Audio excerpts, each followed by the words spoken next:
धर्मान भागवतान इह आचरित। कुमार अवस्था में ही भाइयों भगवान को धारण करो, भागवत धर्म का आचरण करो, क्योंकि मानव देह अध्रुव है, अस्थिर है, स्थिर नहीं है। कोई जानात कस्याद्य मृत्यु कालो भविष्यति, कौन जानता है अगला क्षण मिले न मिले।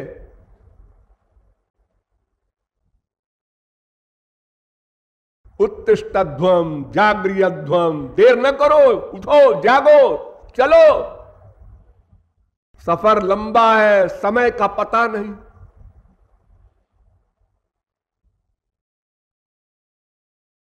ये पहला उपदेश। दैत्यों ने एक दूसरे को देखा, बच्चों ने, कि अपने को तो और सब बातों में अधिक सुख मिलता है, ये क्या बोल रहे हैं भगवान को धारण करो। कहां है भगवान, कैसा है, न उसको जाने न बूझे।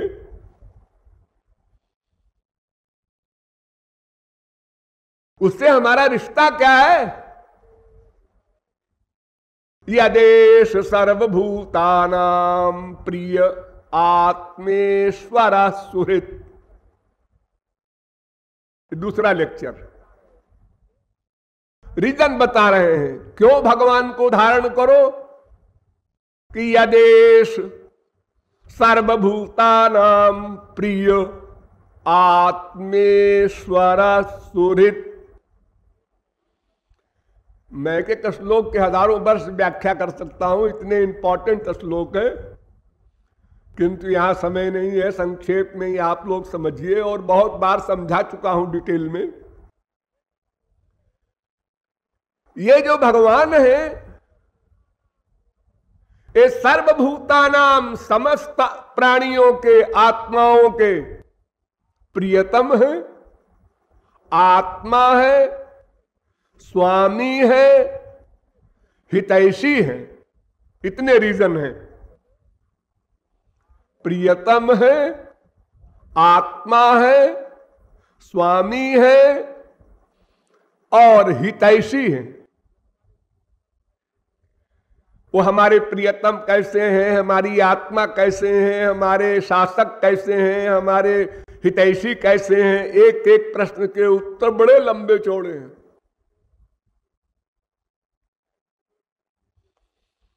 दैत्य लोग कुछ सीरियस हुए तो हमारा मन संसार में पहले आसक्त है, इसलिए वहां जाता है, क्योंकि वो प्रत्यक्ष है। और ये ज्ञान जो दे रहे हैं प्रहलाद, ये परोक्ष है, भगवान का अनुभव तो है नहीं, न उनके प्रेमानंद का अनुभव है, न कोई एग्जाम्पल दी जा सकती है। जैसे कोई कहे भाई पेड़ा और बर्फी में क्या अंतर है, रसगुल्ला और पेड़ा में क्या अंतर है, तो हम बता सकते हैं कुछ मात्रा में, उसको बोध भी करा सकते हैं। लेकिन नीम के कीड़े को रसगुल्ले के आनंद का निरूपण करो तो नीम का कीड़ा कहता है भाई ये क्या बोले जा रहे हो, हमारे कुछ पल्ले नहीं पड़ रहा, क्योंकि हमने कभी कोई मीठी चीज खाई ही नहीं। इसलिए प्रहलाद ने संसारी सुख की ओर इशारा किया। सुखमैन्द्रियकम दैत्यादेह योगेन देहिनाम सर्वत्र लभ्यते दैवात् यथा दुख मयत्नता। असुर बालको, जो सुख तुम लोग पा रहे हो, खाने का, पीने का, सूंघने का, रस लेने का, स्पर्श करने का, इस संसार के विषयों का, इसके लिए तुम्हें प्रयत्न करने की आवश्यकता नहीं है। तत्प्रयासो न कर्तव्य, इसके लिए प्रयास मत करना, परिश्रम नहीं करना। अगर हम परिश्रम करें तो लखपति हो जाए, वो देखो उसने परिश्रम किया करोड़पति हो गया, सब बकवास। ये संसार के जितने भी सुख दुख हैं ये सब प्रारब्ध से मिलते हैं, दैवात। थोड़ा परिश्रम भी करो तो तुमको वो लखपति और करोड़पति की सीट मिल जाती है, और बहुत प्रयत्न करो तो भी तुम 0/100 ही रहते हो। ये तुम संसार में देखते हो। सवेरे से रात तक जो द्रव्य कमाने में लगा है, ऐसा व्यक्ति भी आपने देखा है। और जो मटर गश्ती करता घूमता है और वो करोड़पति है, ऐसा भी आप लोगों ने देखा है। तो केवल परिश्रम करने से कोई संसार का बड़ा वैभव मिल जाए, ये धोखा है।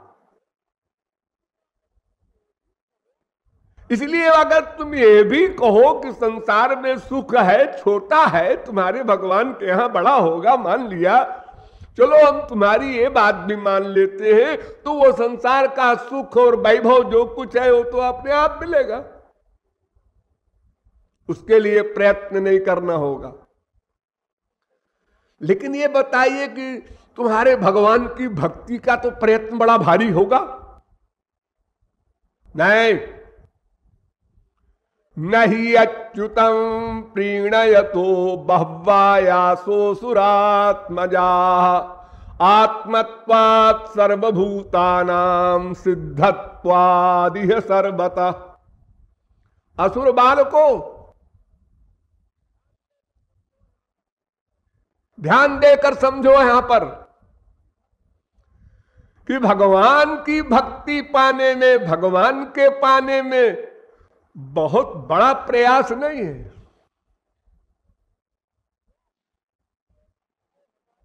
क्यों?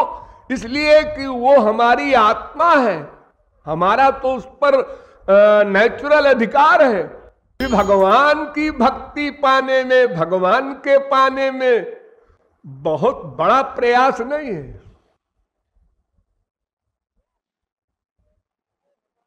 क्यों? इसलिए कि वो हमारी आत्मा है, हमारा तो उस पर नेचुरल अधिकार है।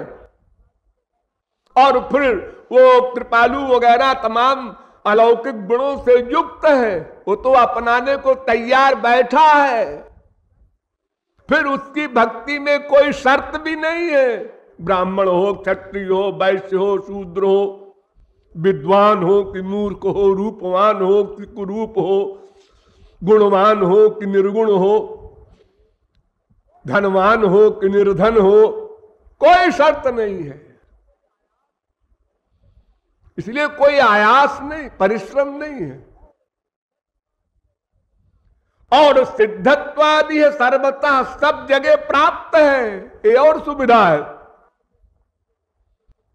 हम संसार में किसी व्यक्ति से मिलना चाहते हैं, उसका प्यार पाना चाहते हैं, बाप हो, माँ हो, बीबी हो, बेटा हो, वो इंग्लैंड में रहता है, वहां जाओ तो प्यार वार मिलेगा उसका। लेकिन भगवान के विषय में ऐसा नहीं है। न भगवान के मंदिर में जाना है, न कहीं प्रयास करना है, जहां बैठे हो, जैसे बैठे हो, नहा धो के, नहीं कुछ नहीं।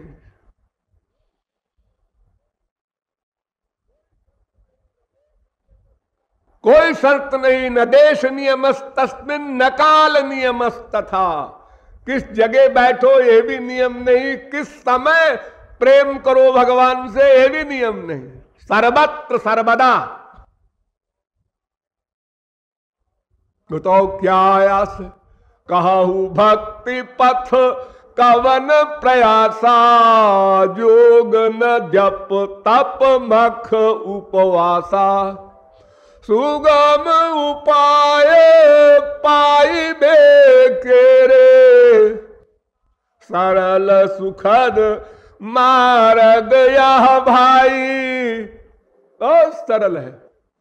पत्रेषु पुष्पेषु फलेषु तोये, स्वकृत लब्धेषु सदैव सत्सु भक्त्या सुलभ्ये, पुरुषे पुराणे मुक्त मुक्तौ किमर्थं क्रियते प्रयत्न।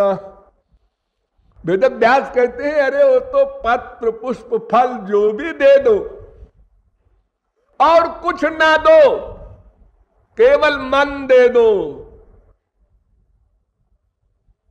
पत्रम पुष्पम फलम तोयम जो में भक्त्या प्रयच्छति, तुलसी दल मात्रेण जलस्य चुलुकेन च। भक्ति में कोई प्रयास नहीं, कोई बुद्धि लगाने की आवश्यकता नहीं। क्या नाम जपें उनका, अच्छा सा नाम बताइए जो तुमको अच्छा लगे। क्या रूप ध्यान करें, कोई अच्छा सा रूप बताइए जो तुमको अच्छा लगे। इतना फ्रीडम, तो क्या प्रयास है, क्या परिश्रम है। कोई भी संसार में संसारी फल भी विधिवत करने से ही फल देता है। चाय में चीनी की जगह नमक छोड़ दो तो उल्टी हो जाए। हाँ, कितनी चाय छोड़ना है ये भी ध्यान रखना, कितनी चीनी ये भी ध्यान रखना, कितना उबाला जाए ये भी ध्यान रखना, कितना उसमें दूध पड़े ये भी ध्यान रखना, कितना गर्म पीना है ये भी ध्यान रखना, तब चाय पी जाएगी। एक भी गड़बड़ हुई तो वो चाय हानिकारक हो जाएगी। लेकिन भगवान के यहां कोई नियम नहीं, कोई कायदा नहीं। मन से प्रेम करना है। चित्त में वही संसार, वेद कह रहा है ये चित्त ही संसार है, तत्प्रयत्नेन शोधयेत्। इसी को शुद्ध करना है बस, और तुम्हारी कोई ड्यूटी नहीं। तुम भगवान को नहीं पा सकते, तुम संसार से विरक्त नहीं हो सकते, दोनों असंभव। तुम्हारा काम है चित्त को शुद्ध कर दो, बर्तन बना दो, फिर गुरु के द्वारा तुमको सब सामान फ्री में मिल जाएगा।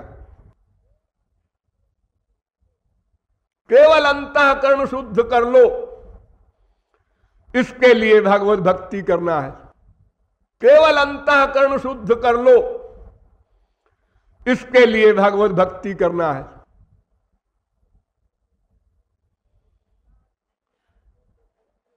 तो प्रहलाद असुर बालकों से कहते हैं देखो वो सब जगह है और सबकी आत्मा है, और कोई देश काल किसी का नियम नहीं है उसकी भक्ति में, इसलिए कोई प्रयास नहीं है। केवलानुभवानंद स्वरूप परमेश्वर, वह परमेश्वर अनुभव स्वरूप है, आनंद स्वरूप है। उसमें आनंद के सिवा कुछ है ही नहीं है। आनंद का ही उसका शरीर बनता है। आनंद मात्र कर पाद मुखोदरादि, उसका हाथ पैर जो कुछ है सब आनंद का बना है, दिव्यानंद का, अलौकिक, अनिर्वचनीय, अपरमेय, अपौरुषेय परमानंद का। ये शब्द बोल रहा हूं, वो क्या होता है आनंद, ये तो जब मिलेगा तब पता चलेगा। अभी समझ लीजिए ऐसे ही। असुर बालकों ने कहा कि भैया तुम तो हमेशा राजभवन में बंदी रहे, ये इतना बड़ा ज्ञान तुम्हें कैसे मिल गया? तुम्हारी बातें बैठ तो रही हैं, लेकिन ये तो बताओ ये ज्ञान तुमको मिला कैसे? प्रहलाद ने कहा अरे बहुत सा ज्ञान हमको मिला है, वो मां के पेट में मिला है। प्रहलाद की मां मैंने बताया था ना, कयाधु नाम है। तो जब इंद्र कयाधु को बांध के ले जा रहा था और नारद जी ने छुड़ाया और अपने आश्रम में रख लिया, तो वहीं पर नारद जी ने कयाधु को जो जो उपदेश दिया भक्ति का, वो सब प्रहलाद ने याद कर लिया। कयाधु तो भूल गई, आसुरी प्रकृति की थी, तो ज्ञान तो या तो पात्र हो तब रुकता है, और या तो फिर बार बार रिवीजन करे। आप लोग जब सुनते हैं तो समझते हैं कि हम समझ गए, बिल्कुल समझ गए 100%। फिर चिंतन नहीं करते, निकल गए, भूल गए, फिर वही प्रश्न करने आते हो। तो इतनी बड़ी ऊंची अवस्था तो है नहीं आपके बर्तन की कि हम जो बोल रहे हैं वो बैठ गया, अब निकलेगा नहीं। ऐसा बर्तन तो प्रहलाद का था। बाकी जो बर्तन है वो गड़बड़ ज्यादा है, ठीक कम है, तो गड़बड़ी के लिमिट के अनुसार उसमें सामान किसी में 1 दिन टिका, किसी में 2 दिन, किसी में 4 दिन, किसी में 10 दिन, किसी में 1 महीना, किसी में 2 महीना, फिर वो निकल गया सब ज्ञान।